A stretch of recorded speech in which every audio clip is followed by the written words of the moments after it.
పెద్దపులి సంచారం మరలా కాకినాడ జిల్లాను దాటి రంపచోడవరం జిల్లాలోకి ప్రవేశించింది. నిన్నటి వరకు కూడా ఈ ప్రాంతంలో అంటే కాకినాడ జిల్లాకు సంబంధించి ఏలేశ్వరం కావచ్చు, ప్రతిపాడు, అన్నవరం రిజర్వాయర్ సమీప ప్రాంతాల్లో త్రస్ట్ వేసిన పెద్దపులి మరలా జిల్లా దాటుతూ రంపచోడవరం నియోజకవర్గంలోకి ప్రవేశించినట్లుగా అధికారులు అధికారికంగా నిర్ధారించారు.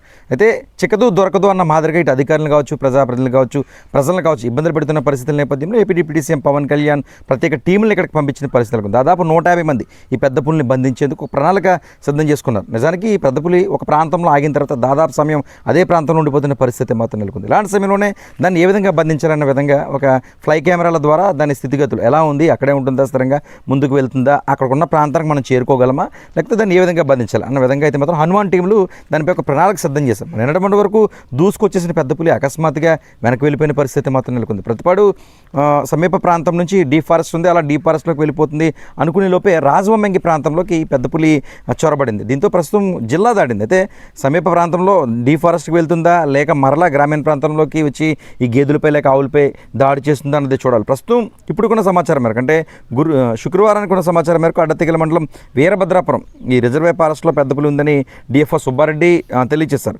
అయితే బొర్నాగూడెం చెరుకులపాలెం ప్రధాన రోడ్డును కాసేపటి క్రితమే క్రాస్ చేసినట్లుగా కూడా ఆయన అలర్ట్ చేశారు. ఏది ఏమైనా అంటే ఇది పూర్తిగా ఫారెస్ట్లోకి వెళ్తుందా, సమీప గ్రామాల్లోకి వెళ్తుందా చూడాలి. మరి ఇప్పటివరకు కూడా అంటే ఒక గోదావరి జిల్లాకు సంబంధించి కాకినాడ జిల్లాలోనే దాదాపు 15 మూగజీవుల్ని మొట్టిపెట్టి ఆహారంగా తీసుకుంది. ఒకసారి దాడి చేసిన తర్వాత మరలా ఆహారం తీసుకునేందుకు వెనదగిన పరిస్థితి నెలకొంది. అలాంటి సమయంలోనే అధికారులు ఖచ్చితంగా వస్తుందని వారికి సంబంధించిన ఒక బోన్ ఏర్పాటు చేశారు. కానీ వెనక్కి రాకుండా ముందుకు వెళ్ళే ప్రయాణం కొనసాగించేది చిక్కతో దొరకదు. వీరి ప్లాన్ ఒక రకంగా ఉంటే పెద్దపులి ప్లాన్ మరో రకంగా ఉండేది.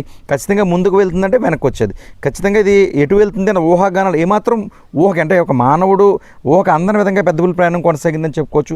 ఏదేమైనా ఎక్కువగా దైవత ఆలయాలు అంటే కొండపై అమ్మవారి ఆలయాలున్న ప్రాంగణంలో ఈ పెద్దపులి కూడా ఎక్కువగా ఉన్న పరిస్థితులు కూడా నెలకొన్నాయని చెప్పుకోవచ్చు. చివరిగా కాకినాడ జిల్లాలో నిజానికి రంపచోడవరం నుంచి వచ్చిన పెద్దపులి కాకినాడ జిల్లాలో 15 రోజులు ప్రతిపాడు కావచ్చు, శంకవరం కావచ్చు, కత్తిపూడి సమీప ప్రాంతాలు కావచ్చు, అన్నవరం కావచ్చు త్రస్ట్ వేసిన పెద్దపులి మరలా గోబ్యాక్ అంటే రాజవొమ్మంకి వెళ్ళింది.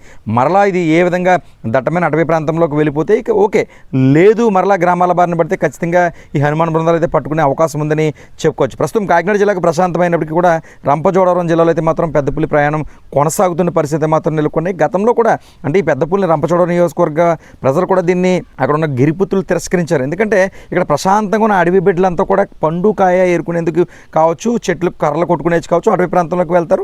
వాటి ద్వారా సొమ్ములు చేసుకుని కుటుంబాలను పోషించుకుంటూ ఉంటారు. మరి ఇక్కడ పెద్దపులి తిరుగుతుందంటే మేము ఎలా బ్రతకాలంటూ కూడా ఆదివాసీల సంఘ నాయకుడు కూడా ప్రభుత్వాన్ని గతంలో ప్రశ్నించారు. సో కాకినాడ జిల్లాలోకి వచ్చేసిన తర్వాత అక్కడంతా కూడా ప్రశాంతది. మరలా రంపచోడవరంలోకి వెళ్ళిన నేపథ్యంలో ఇది అటవీ ప్రాంతంలో ఉంటే ఓకే, అలా కాకుండా గ్రామీణం మరలా రూరల్ ప్రాంతానికి రావడం దారులు కొనసాగిస్తే మాత్రం ఖచ్చితంగా హనుమాన్ టెంపుల్ పట్టుకునే అవకాశం ఉంది. ప్రస్తుతానికి ప్రశాంతం అని చెప్పలేం, కానీ కాకినాడ నుంచి రంపచోడవరంలో అయితే మాత్రం పెద్దపులి ప్రయాణం కొనసాగుతుంది. ఇది పెద్దపులికి సంబంధించిన అప్డేట్.